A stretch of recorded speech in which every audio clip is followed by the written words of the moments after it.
this arm doesn't line up. It's longer.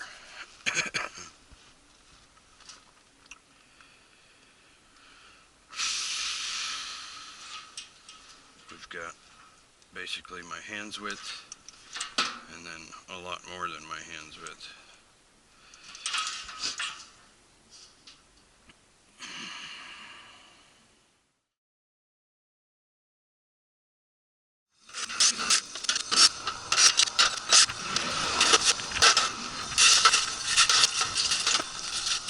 Have I told you lately, I hate spine fin.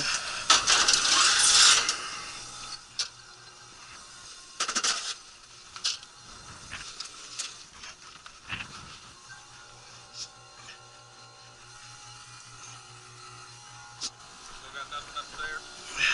Working on it. You got power up there? No. That's what we're working on. Yeah, I've got power, I just don't have power at the air handler right now. Okay, so it's not an electrician's issue, it's a unit issue.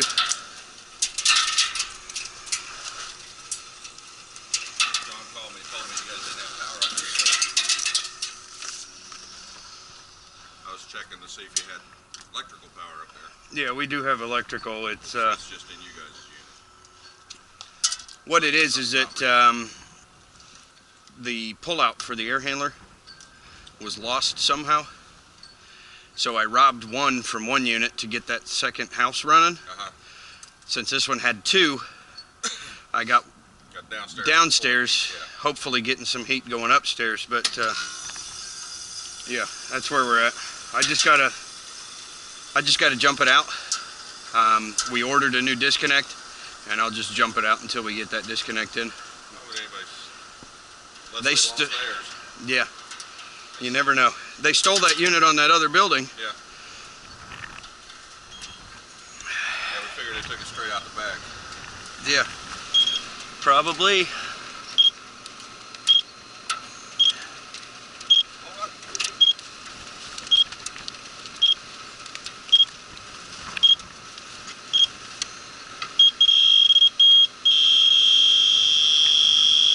You're kidding.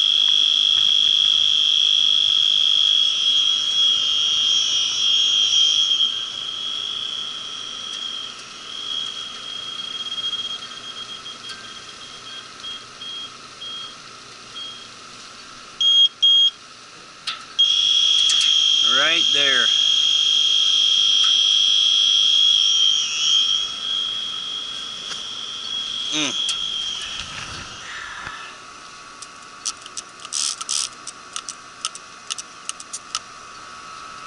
See that? Got a bubble right there. That would be enough. Goodness. That would be enough.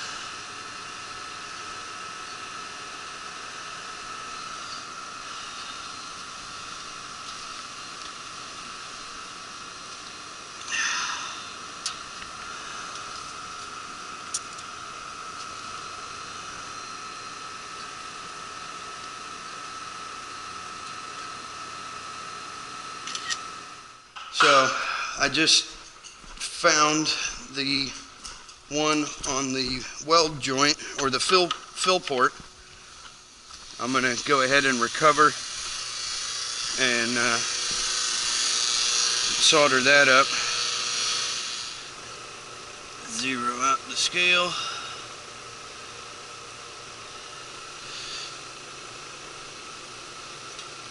And open it up. We're gonna let the compressor push some of the liquid out of it. Once the compressor won't push any more liquid, we'll start running the recovery tank, or recovery machine. So we'll be back in a little bit. Okay, so we got almost 6 pounds out of it. Since we know we have a leak, I stopped a little shy of pulling the system down into a vacuum while we recovered, so that we wouldn't suck air when we pulled the hoses.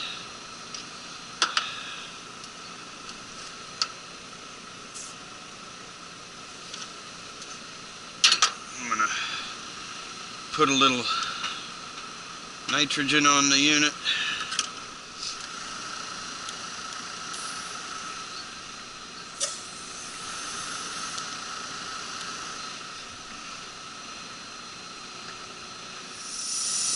And we'll get the torch and touch that tip up a little bit.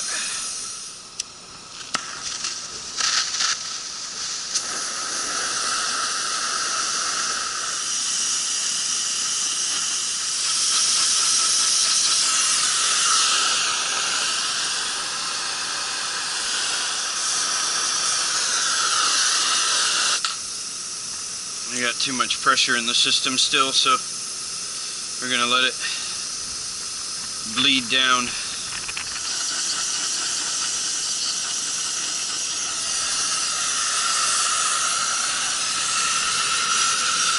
Okay, so we've been holding right at 200 for a good 10 minutes, 15 minutes. That's good in my book. Go ahead and blow the nitrogen and get set up for an evacuation.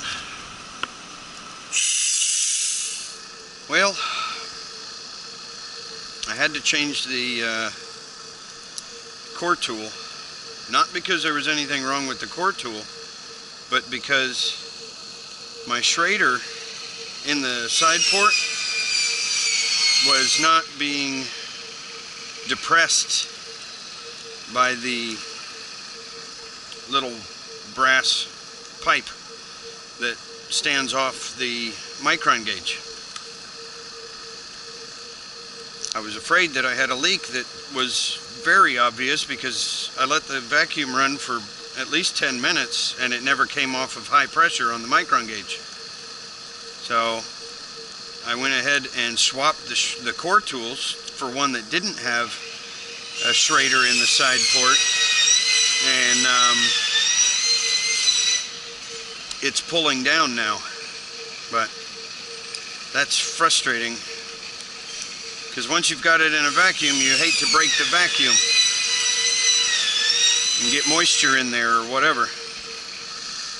Okay, things got a little hairy there for a minute. I was getting an exciting phone call and was having issues getting my vacuum down, but I think we got it good, and we've got the charge that I put in it the other day back in, 6.5 pounds so far, and my pressures are stabilizing and my subcooling is coming up as the system runs.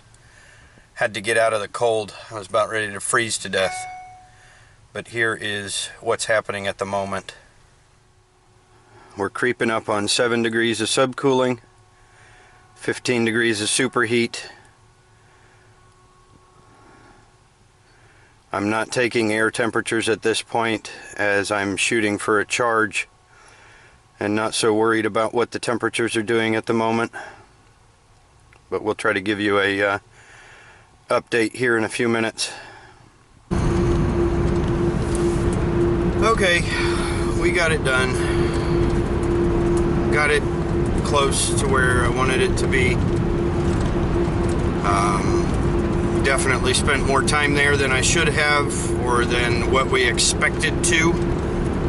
I probably should have done a follow-up for the leak repair rather than trying to do it at that moment, but maybe we're not so busy that I really screwed the pooch. But either way, I'm done with that for now. We're gonna go back to deal with the leak at the wall penetration. Gonna have to remove some drywall or siding, and that's gonna take a little bit of a discussion with the builder before we go cutting. Our next one probably won't be much of a video, maybe a couple of pictures. The customer would like a quote on 2 evaporator coils. As I understand, I think we went to do a estimate for replacement, and now he wants to compare cost of repair to cost of replacement. Typically it's better if you do it the other way around, but that's where we're headed. Go take a look at a couple of evaporators, so follow along.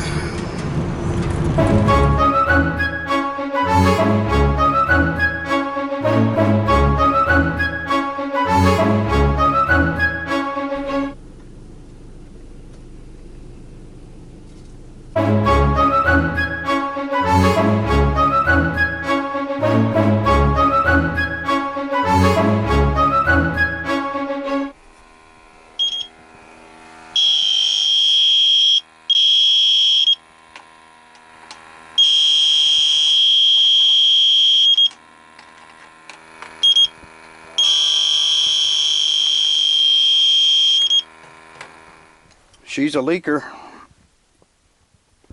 We've got an ARUF 1824-16, and she's leaking.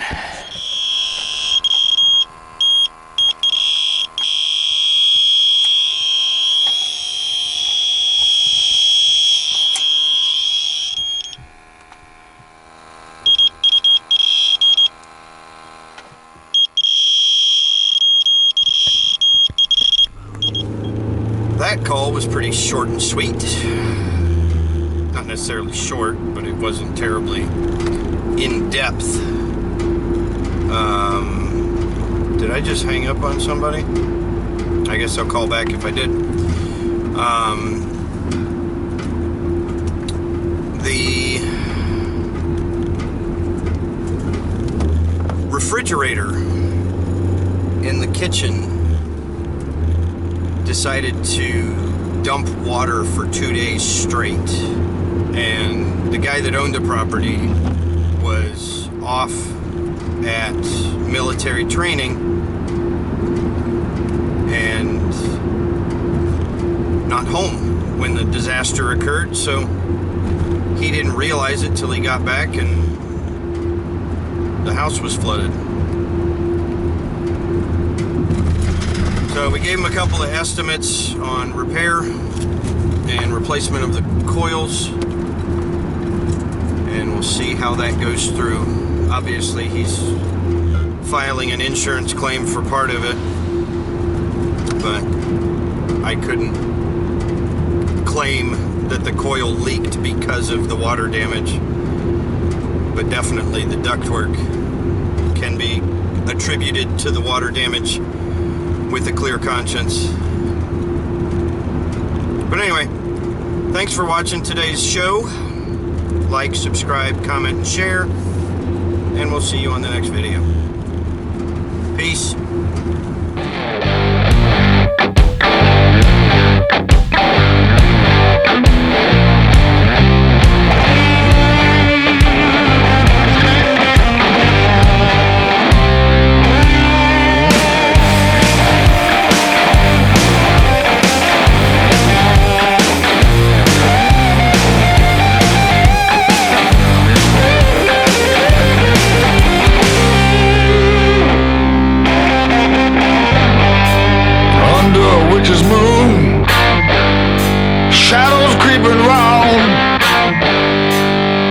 Chill coming down on me.